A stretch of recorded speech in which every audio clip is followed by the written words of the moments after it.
The New England Revolution, they boast the second best home record in Major League Soccer. Today, they'll try to make it 9 wins in 12 matches. You're looking at it at Gillette Stadium against the visiting New York City Football Club. Well, all right. I'm Glenn Crooks along with Matty Lawrence, and yes, we are in Foxboro, Massachusetts. And it's New York City trying to snap a 4-game winless streak, actually 4 consecutive losses in all competitions, coming in 7th place in the Eastern Conference. This is a standalone afternoon game, Eastern time in MLS. There'll be one more match ahead of the evening, which is 15th place Atlanta against 15th place Sporting KC, the bottom of both conferences. So we're hoping, Matty, that this will be an entertaining game, at least to give a little pizzazz to Major League Soccer on a Sunday afternoon. What's happening, man?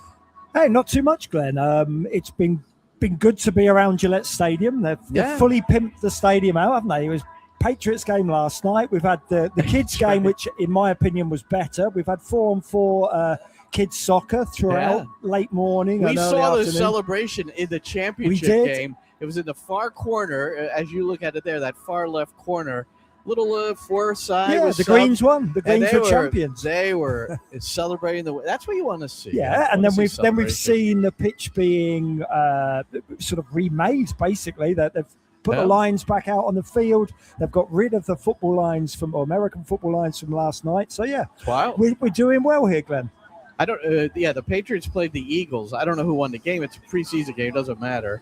But the hotel was packed with, somebody's banging against the old field mic. Just to check it works. But the hotel, a lot of Patriot supporters. I was shouting, "Let's go Jets" all over the hotel and getting dirty looks. And, oh, well. But it's also... Well, we've just read as well that the Jets owner is taking a part ownership or percentage of Aston Martin Grand Prix racing team. Yeah, in F1, yeah. So inevitably they're going to crash and burn within in the next couple of Grand Prix. There's 10 teams, so they finished 10th? Is that what you're saying? Well, if they'll be lucky to finish 10th with him at the helm. But anyway. Well, here we go. Let's get back to real football. So New York City, let's talk about a couple of things. First, New England, we talk about New York City's in 7th. New England, and I find this amazing, Matty, is 3 points away. If New England were to win this game today at Gillette over New York City, they would equal their point total from a season ago. So if you need, to me, that's a starting point that things have changed dramatically for the better under Marko Mitrovic, the first-year coach, former youth national team coach in the U.S., Serbian, worked with Vlatko Panovic, U20 World Cup with Serbia, was the assistant to Pano on that team, and their mates, they're very tight. He's assisted Pano at Chicago, at Reading.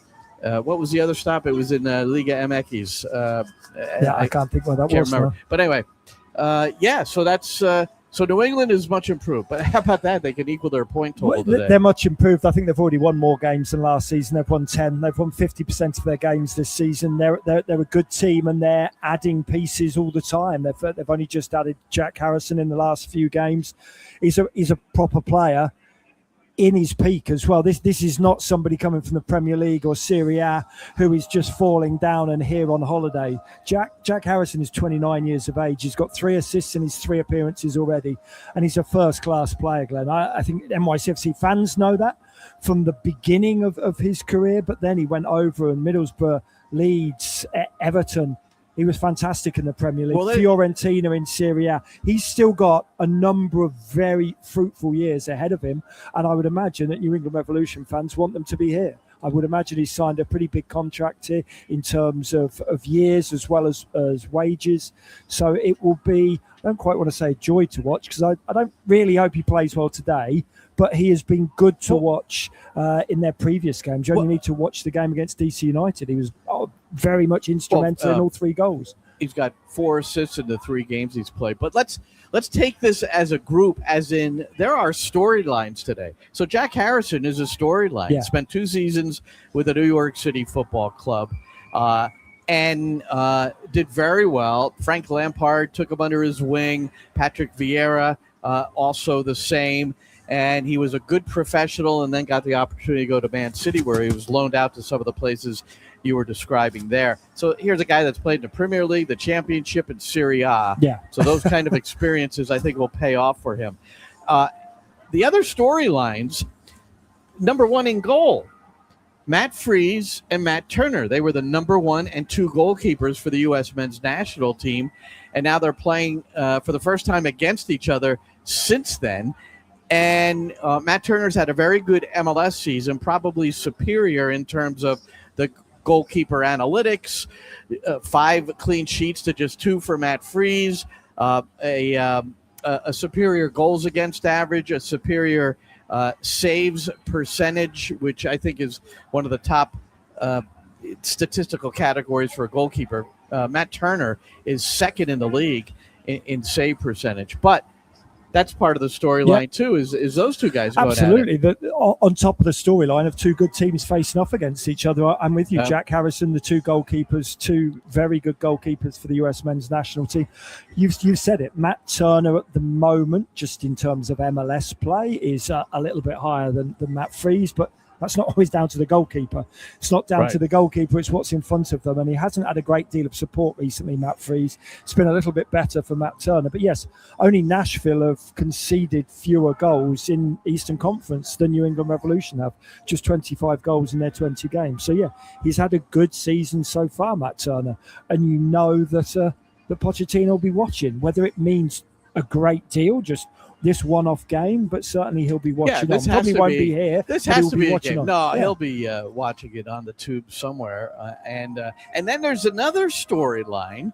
It's James and Will Sands. They are twin brothers, grew up in Rye, New York, playing against each other in the backyard, and now they're playing up against each other in a professional soccer match here today. They were teammates, Matty. Just a little NYCFC Academy trivia. There used to be the Development Academy. That was a U.S. soccer project, and they had a national championship. And James and Will played together on the U19 New York City team that won the DA U19 national championship. But now they're going against each other. They both play at the back. Yep. And we don't have the starting 11 for either side yet officially. That's coming out in a couple of minutes. And when we do get it, we'll share it with you. We would assume both of them will be starting at the back. Yeah, Will Sands, the left back, and James Sands, unless he gets pushed into the midfield. If Thiago Martins is back, and we're awaiting, we do not. Every now and then we get a little bit of a sneak preview of the 11. Yeah. We have not received that as of yet. I think on this surface, I would be a little bit surprised if Thiago Martins starts the game, but also on the flip side of that, to contradict myself, this team needs its leader back. This team absolutely needs its leader back. It needs Thiago Martins in the starting lineup.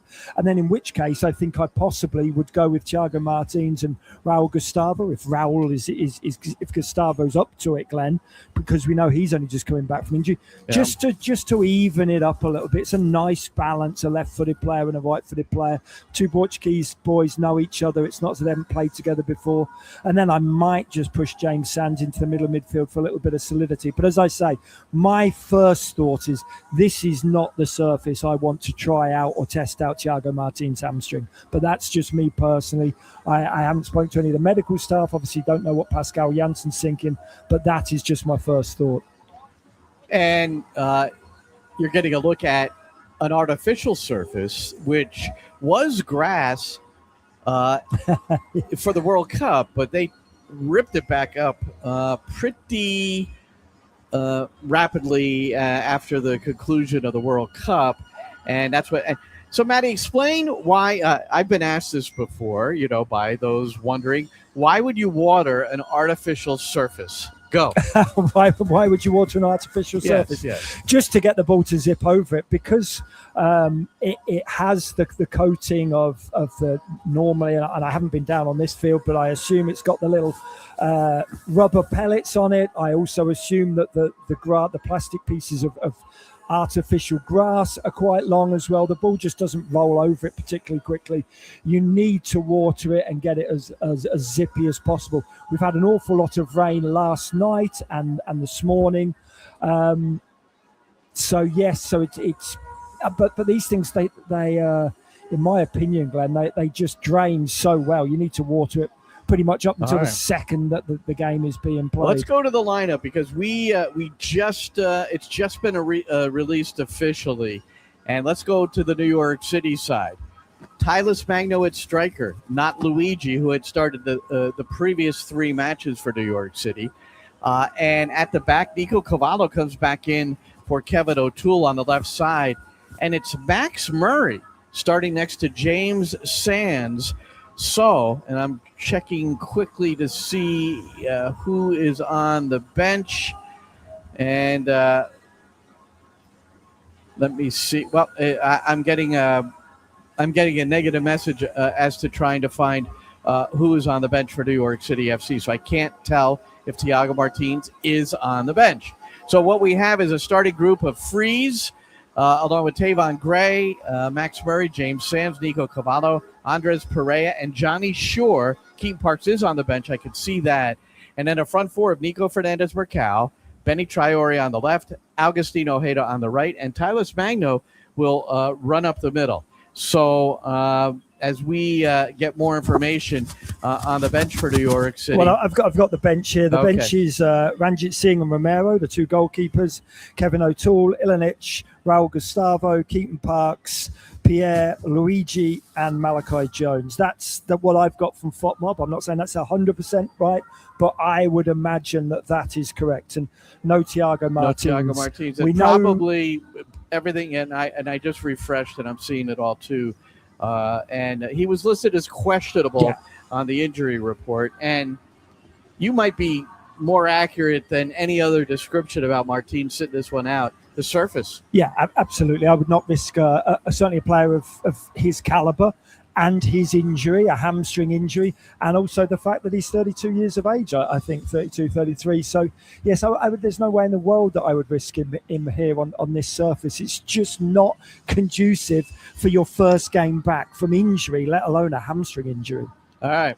This is the way it was in Cincinnati the other night, and it was, I think you could tell the raindrops. It's very heavy at that moment, and a soaked Nico Fernandez-Mercado. New York City dropping a decision to FC Cincinnati 2-1. By the way, earlier today, it was raining that heavily here in Gillette. When we arrived here, there was a youth tournament of youngsters, boys and girls. It's multiple times we've come to Gillette, and there have been youth things going on before the game.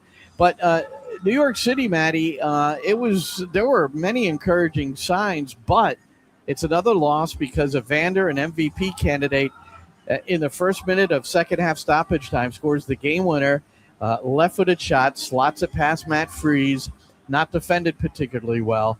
But this is after Luigi in the first half had tied it up, and that's why I'm a little surprised that it's Magno instead of Luigi, but maybe managing minutes along the way.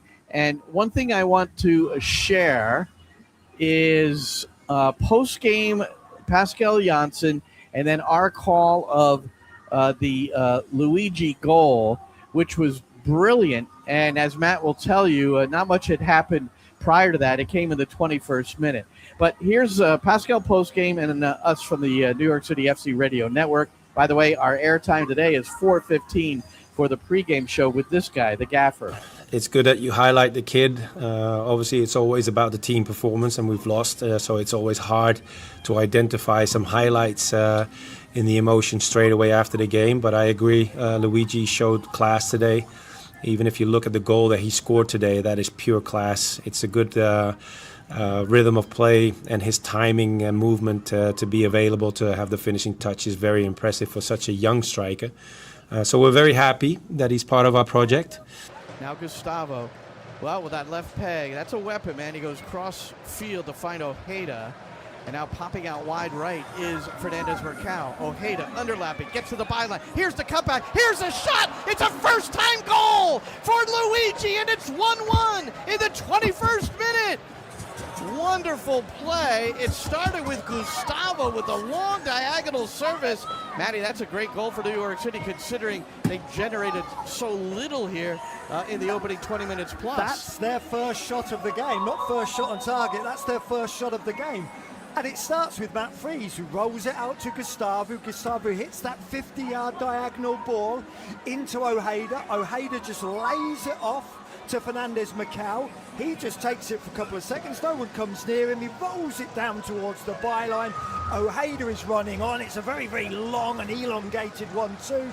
Ojeda cuts it back, and Luigi meets it effortlessly just with the inside of the right foot and guides it into the far corner. One end of the field to the other, Glenn. That's a fantastic team goal, but that shows you why Cincinnati concede goals.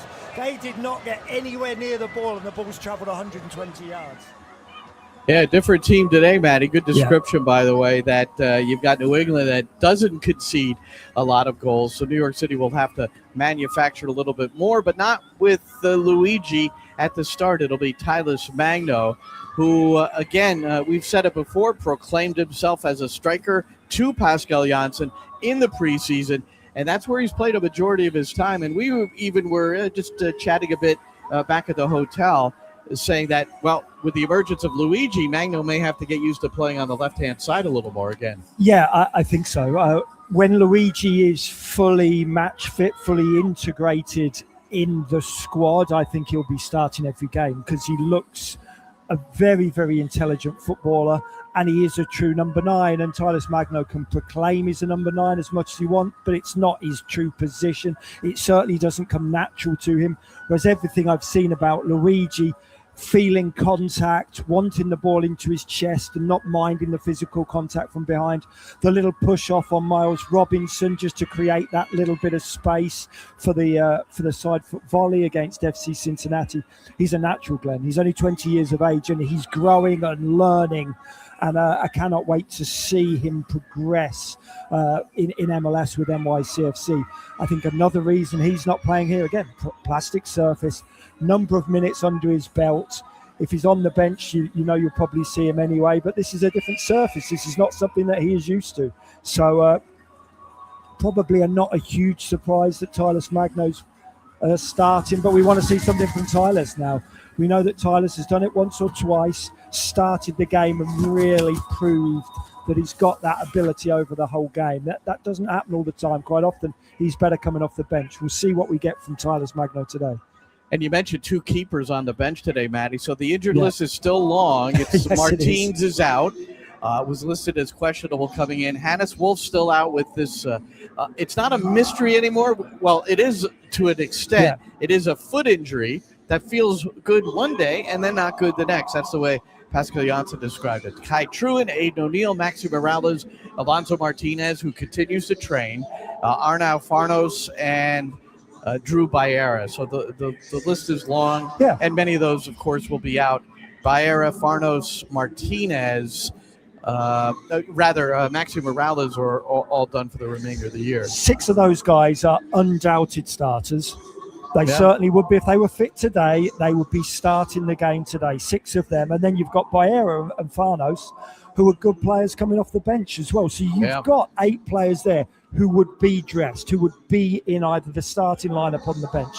And that's, you don't want to be critical of the players or the medical staff or anything, but it's a lot of players out. It's a lot of wages being left in the treatment room. And it's a lot of leaders there as well. Maxi Morales, Aiden O'Neill, Kai Truin, Thiago Martins. I think they're all kind of born natural leaders. Thiago Martins, obviously the skipper as well. But Aiden O'Neill specifically and Maxi Morales, they don't need the captain's armband. That's just how they are. They are captains out there. Every good team needs more than one captain. There's more than one person wearing the armband in a metaphorical sense anyway. So it's a shame to see that many injured. It makes things very much more difficult. Thinking about Jack Harrison, he's playing on the right-hand side, so Nico Cavallo has that task for the New York City Football Club. And it's not just Cavallo alone. One thing that we've noted is the left-sided players who are wingers will often drop deep and help and defend and double up there. So Harrison's been playing on the right. We know he could also play on the left. but he's pretty typically on the right, cut it to the left. It's either a shot or a service, right? Well, and it's harder to stop that cross with the left foot because he cuts it back, doesn't he? He cuts it back onto the left foot, away from the stronger left foot of Cavallo or any other left back there. So you've got to be extra tight. And I think with Jack Harrison as well, I know with Jack Harrison, if you get too tight, he'll take you to the byline and just dink it in with his weaker right foot as well. Jack Harrison's not scared to go both ways. He's a very good player, Jack Harrison.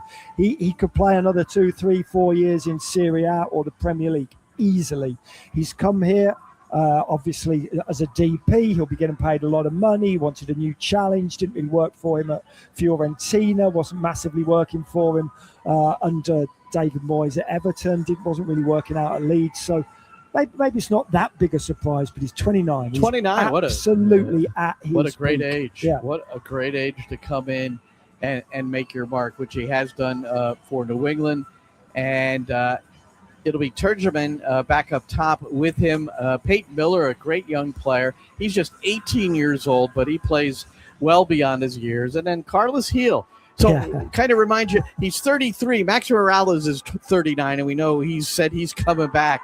But kind of similar qualities, those two. They're short, they're crafty, they're more about setting people up rather than scoring the goals, although Heel probably scores more goals than Maxi. I was about to say, I think Carlos Heel will add goals that Maxi Morales possibly doesn't. Right. And, of course, because there is a big age difference, yes, they're both in their 30s, but Carlos Heel gets around the pitch a little bit better. Well, he's got 7 goals, so forgive me. I 7 goals and 6 assists, so he's done pretty well. He's a very good player, and I think maybe not now, but certainly 2-3 years ago, he was one of the best, if not the best players in MLS. So you've got 2 players with very trusty left foots in Heel and Harrison. You've got to be tight to them. You've got to force their head down. The minute those 2 players can pick their head up and pick a pass, they will. And they'll absolutely cut you to pieces. You only have to look at Jack Harrison, what he did against DC United. He had 3 occasions where he crossed the ball into the box unopposed, and they got 3 goals from them. Granted, one of them was headed back, but it was still that initial Harrison cross into the box. And now from both sides as well, you've got to get his head down. You've got to stop the cross. And that's easier said than done against Jack Harrison. The 10 on the New York City side, the number 10, the attacking midfielder playmaker, is Nico Fernandez-Mercado. So he's been in the news, and we'd be remiss if we at least didn't review this somewhat. And apparently, and I haven't heard anybody object to the reporting of the potential cash offer from Sporting KC with former New York City sporting director David Lee, who brought Fernandez-Mercado to New York City. Now it's Sporting KC offering $25 million for the guy he brought into MLS. And the word from the New York City Football Club is that they have a strong desire and have no intention to release Fernandez-Mercado in this situation. So, or perhaps in any situation. You know, part of this, Matty, is you're moving into Etihad Park next year. Yeah. And do you need a marquee player? I think the answer is yes. And by the end of this season, if Fernandez-Mercado stays with New York City, they get into the postseason, and he contributes the way he did last year, he is going to be someone who is maybe one of the faces of MLS. Yeah. You know, maybe he won't rise as high as Messi, but maybe he'll, be underneath him. Now, he certainly has that ability. Again, another player who's prime. He's probably not even reached his prime yet. I think he's got another couple of years till he reaches his prime. The way to keep him, and we have no doubt that New York City Football Club wants to keep him at the club. Yeah. No S, Sherlock. Of course they do. Of course they do. He's a fantastic footballer, but we also know that money talks. At some point, it doesn't matter which football club you are, anywhere in the world. And I always hark back as a Liverpool fan, when Barcelona came calling for Philippe Coutinho and Barcelona offered like $140 million, there's nothing they could say. They wanted to keep Coutinho, but they're like, but this is too good an opportunity for us to turn down. We'll sell on Coutinho, we'll buy in Salah, and, it worked out well for them. And so, yes, the football club absolutely 100% wants to keep Fernandez-Mercado. Don Garber, MLS, whoever the head of MLS now is there, wants to keep a player with the ability of Fernandez-Mercado in this league and at this football club. but sometimes you have to listen to the bank manager or the ownership group if big money comes a knocking, Glenn. But yeah, of course New York City FC wants to keep the kid here because he's been phenomenal so far since he's been here. New England, their success is under a first-year coach, Marko Mitrovic. We know Pascal Janssen in his second season has done a very good job of bringing this together, sometimes without the full roster. And we're talking 2025, getting to an Eastern Conference final. And now this year, we know it's been inconsistent. He knows It's been inconsistent. It's the same story somewhat. Conceding goals in the last quarter hour, 12 of the 29 this year, conceding goals late, like Evander in the 91st minute in the most recent match against Cincinnati, and the inability to either put a game away or, you know how goals change games. Luigi, let's go to this. He had 2 huge chances early in the second half, and if you listen to Pascal Janssen postgame, I don't have that particular voice, but he was, he understood that, this could have been 2-1, 3-1 before, Cincinnati even got off the halftime mat. Long, they win the second ball. Fernandez-Murkow trying to get some freedom for the left-footed shot. He takes it. The follow off the post. Luigi denied the brace. Fernandez-Murkow, he didn't have much space, but he took a wicked shot that was deflected. Celentano, he had to make the save, couldn't hang on. It spilled right in front, and Luigi was there. And Celentano made an excellent second save because he just got a piece of it off the post. Well, it's absolutely dreadful goalkeeping in the first instant, but great reactions in the second. But Luigi strikes it straight at him. If he hits it a yard away from, because Celentano's basically on his knees, he can't move either way, just his arm length. Fernandez-Murkow with a little space, cuts to the inside of Valenzuela. With the left foot, he slips it into Luigi. The turn, the shot, and the save. Luigi with the left foot. And Celentano, he came well off his line and cut down the angle. That was an important save for FC Cincinnati's Roman Celentano.